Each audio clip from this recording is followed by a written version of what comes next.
Selamat pagi pemirsa, Breaking News kembali lagi menemani Anda bersama saya Marsai Latif di beberapa menit ke depan. Saya akan membawakan berita mengenai evaluasi pengelolaan air limbah dan sungai domestik di Kelurahan Belian, Kecamatan Kota Batam.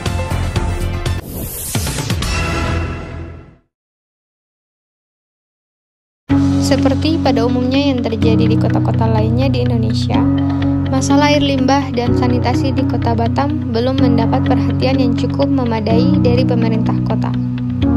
Pesatnya pertumbuhan ekonomi yang diiringi dengan peningkatan jumlah penduduk dengan laju pertumbuhan penduduk 12% tiap tahun memberikan dampak positif maupun negatif terhadap kenyamanan lingkungan dan berakibat pada kawasan kumuh dan pencemaran.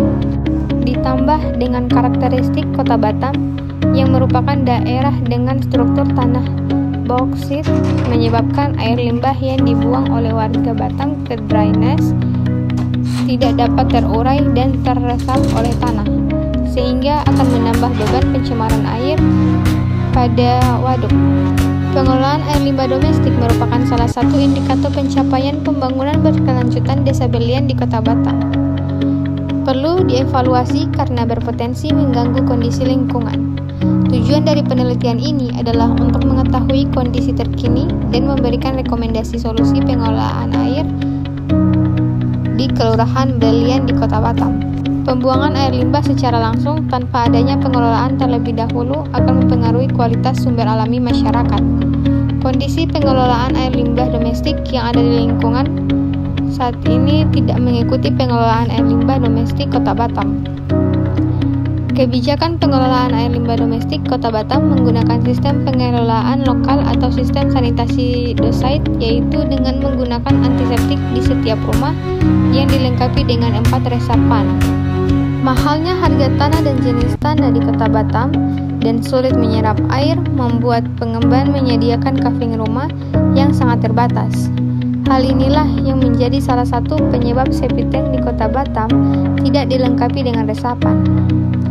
Dengan tidak adanya daerah resapan, menyebabkan air limbah domestik dari septic tank langsung dibuang ke saluran drainase. Hal tersebut mencemari badan air penerima, seperti kondisi badan air di wilayah penelitian.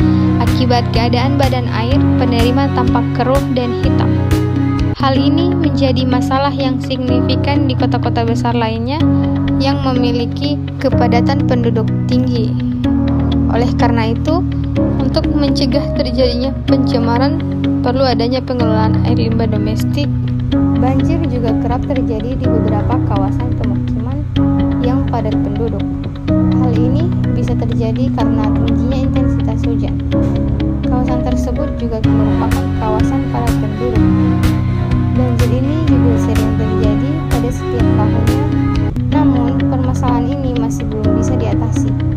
Salah satu upaya untuk mengatasi bencana banjir adalah dengan adanya drainase yang baik dan didukung oleh aspek perencanaan.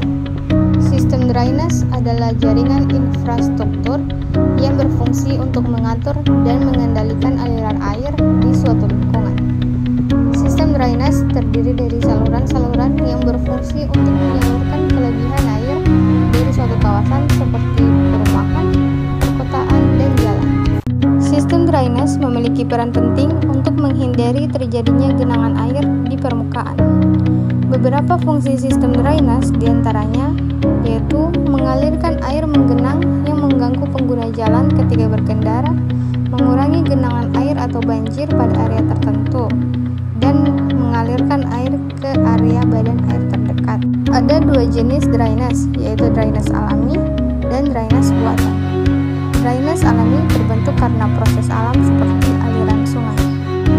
Implikasinya adalah terjadi kasus penyakit karena pencemaran air, bahwa pada tahun 2008 sekitar 2,71% penduduk terjangkit penyakit diare dan 0,53% penderita diare adalah balita. Dan berdasarkan data Dinas Kesehatan Kota Batam, bahwa pada tahun 2009 terjadi peningkatan kasus diare sekitar 34,67% dari tahun sebelumnya. Sekian berita kami pada pagi hari ini. Saya Saya Mas Latif